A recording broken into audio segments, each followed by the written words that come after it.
Bismillahirrahmanirrahim.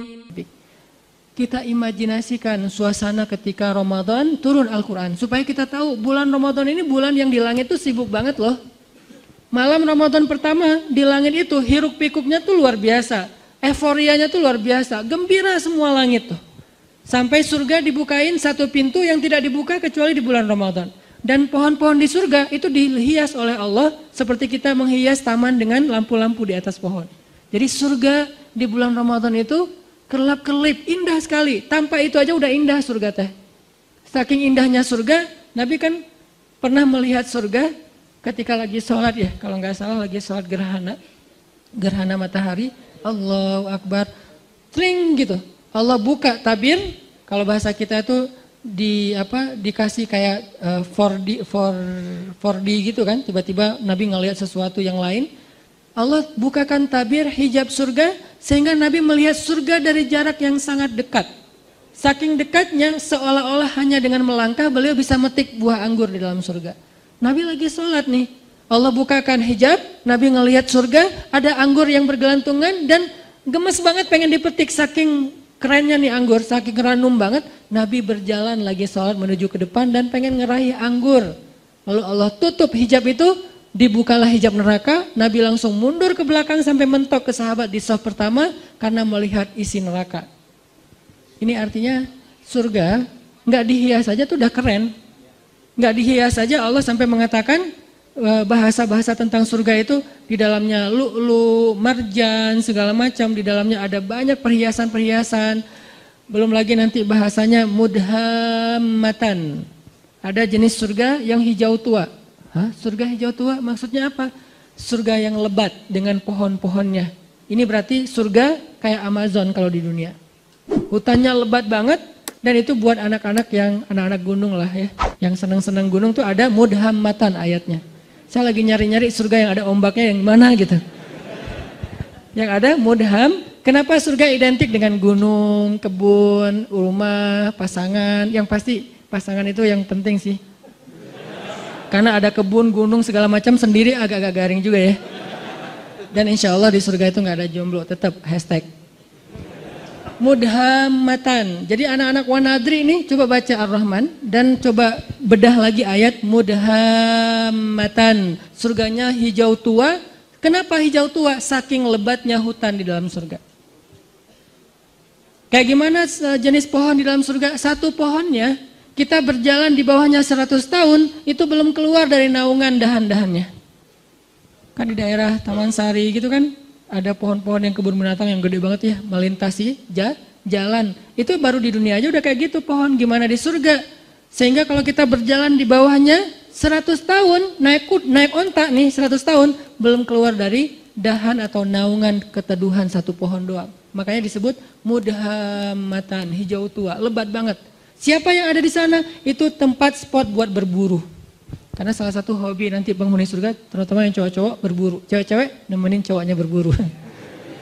Berburu, kita udah, dan berburunya udah jago, bukan meleset-meleset wae. Jadi nggak seru juga kan, meleset akhirnya stres. Kenapa? Nggak dapat buruan. Masa di surga stres gitu? Pastilah. Nanti kalau yang tadi main air pasti udah jadi tiba-tiba jadi kayak Kelly Slater gitu, tiba-tiba jadi main di barrel gitu, udah jago pro surfer gitu. Karena di sana tuh udah nggak ada lagi yang setengah-setengah, semuanya jadi pro. La khaufun alaihim wala nas. Gambaran emosional, perasaan manusia di dalam surga, la khaufun alaihim wala hum yahzanun. Nggak ada lagi rasa takut, khawatir, dan nggak ada lagi rasa kecewa atau sedih. Terus gambaran rumah dalam surga, rumah yang tidak ada teriakan di dalamnya dan tidak ada ucapan-ucapan tercelah. Itu rumah surga. Sakinah mawadahnya surga itu nggak ada teriakan, nggak ada ucapan tercela. Setiap hari yang kita dengar dari pasangan kita, kalimat yang indah. Pasangan kita nggak mungkin ngecewain kita di surga. Kalau di dunia kadang manyun, wajar lah ya. Kadang salah ngomong, wajar manusia. Tapi di surga nggak ada yang kayak gitu. Semuanya nikmat. Dan malam Ramadan, surga yang indah itu Allah hias. Jadi kita bayangkan, kita imajinasikan. Kenapa Nabi ngomong sedetail ini? Supaya kita berimajinasi tentang keadaan Ramadan. Sampai yang saya pernah cerita, Nabi Pernah Allah perlihatkan surga dalam mimpi kan? Dan mimpinya Nabi itu bagian dari mi'rajnya beliau naik ke langit. Ngelihat sebuah istana yang indah. Istananya tembus pandang jadi kayak kaca gitu. Kemudian di dalam istana, di sebelah istana itu ada seorang cewek lagi main ayunan. Terus Nabi nanya kepada Jibril, Jibril itu cewek itu siapa? Itu rumah siapa? Rumah Umar. Langsung Nabi memalingkan wajahnya karena ternyata itu istrinya Umar. Ini menunjukkan bahwa surga itu real teman-teman. Dan sekarang udah ada. Surga itu bukan diciptakan nanti setelah kiamat. Enggak. Surga itu salah satu di antara ciptaan-ciptaan Allah yang awal. Jadi awalun juga tuh surga, neraka, al-qalam yang kayak gitu-gitu tuh awalun loh. Yang awal-awal diciptakan. Jadi surga sekarang udah ada. Cuman beda dimensi sama kita. Kalau Allah berkehendak, kita hanya perlu waktu beberapa detik untuk sampai ke sana. Kayak Nabi berisra dan mi'raj. Beda dimensi dengan kita. Jadi suasananya udah ada, nyanyian surganya udah ada. Yang isi dari lirik nyanyiannya apa? Salaman salam, salaman salam. Semua nyanyiannya kalimatnya adalah keselamatan, keselamatan, baik, baik. Nggak ada kalimat-kalimat yang jelek di dalamnya. Ini artinya Ramadan adalah bulan yang sangat istimewa di sisi Allah. Sehingga kita hayati itu teman-teman. Itu yang kedua. Yang ketiga yang ada 4 yang kita cari dalam traveling. Yang ketiga adalah bangun mood. Karena kalau kita traveling nggak ngejaga mood, itu biasanya juga tadi garing kan. Walaupun tempatnya keren, fasilitasnya bagus, itinerary-nya udah lengkap banget. Tapi karena kita nggak mood, kenapa nggak mood? Bisa jadi tadi sakit hati, baper, bete, ada haters di followers kita. Ada yang komen negatif ke kita di akun. Sesuatu yang simple banget tapi bisa bikin mood kita hilang. Kan gak nyaman lagi ya perjalanan. Kebayang gak sih kalau orang lagi umroh, lagi traveling suami istri yang tadinya niatnya pengen honeymoon, tiba-tiba kayak ada sedikit keributan gitu. Di dalam hotel bertengkar, akhirnya yang satu tidur di lantai di sofa, satu lagi tidur di kasur, atau pas keluar makan sarapan keluar sendiri-sendiri, terus pas jalannya masing-masing sendiri-sendiri, nggak saling menyapa. Buat apa traveling kalau kayak gitu kan nggak nyaman banget nih. Kenapa bisa jadi gini? Karena moodnya hilang. Nggak sedikit loh orang yang berangkat umroh sampai di sana malah diam-diaman. Yang tadinya udah happy-happyan, kita umroh pertama nih berdua, sampai di sana ada masalah sepele, akhirnya diam-diaman. Mungkin masalah sepelenya apa? Katanya tadi nungguin saya di pintu, saya tungguin lama, ternyata udah makan duluan di hotel, akhirnya ngambek misalnya. Katanya mau apa, mau umroh apa, mau tawaf bareng, tapi kok kamu pergi duluan sama teman-teman, akhirnya ngambek. Bisa ada apa aja yang bisa bikin mood kita drop. Gitu juga Ramadan. Mood Ramadan sangat ditentuin dengan keadaan dalam hati kita. Gimana supaya hati kita selalu mood imannya baik buat ibadah-ibadah Ramadan? Banyak istighfar teman-teman. Karena yang bikin mood iman kita drop, dosa. Saya selalu ngulang-ulang kalimat dari ulama, min awwalil khair an tatrukas syarr. Awal dari semua kebaikan itu tinggalin dosa. Salah satu cara ninggalin dosa, istighfar. Sehingga kalau kita membiasakan istighfar, insya Allah mood kita tuh naik lagi tuh. Istighfar tuh kayak charging. Jadi makin sering kita istighfar, makin naik persentase mood kita. Sehingga ketika puncaknya mood kita lagi ngejos banget, itu semua ibadah tuh ringan loh. Sholat 1 juz ringan, malah dianggap kok 1 juz sih, bukan 10 juz. Pas 10 juz kok 10 juz sih, nggak khatam sekalian. Wah ngeri nih. Sholat tahajud, udah dia taraweh, plus tahajud lagi, walaupun ada mazahib lah ya. Dia tahajud lagi di rumah. Kalau tadi kenapa tahajud lagi? Soalnya tadi kan tarawihnya crowd. Saya pengen tahajud berdua. Boleh nggak gandengan? Allah. Gak boleh. Rasul juga yang paling romantis nggak gitu-gitu amat gitu kan ya. Oh ya udah deketan aja deh. Jangan jauh-jauh tuh. Deketan lagi. Kenapa sih harus deketan? Soalnya kalau kamu jauh hafalan saya suka lupa. Udah deketan tetap lupa. Jadi semangat banget gitu. Pengen tahajud semangat, pengen ngasih makan orang berbuka semangat, tilawah semangat, apa aja lah pokoknya kebaikan-kebaikan karena moodnya lagi dapat istighfar. Dan yang terakhir yang keempat, ini juga penting teman-teman.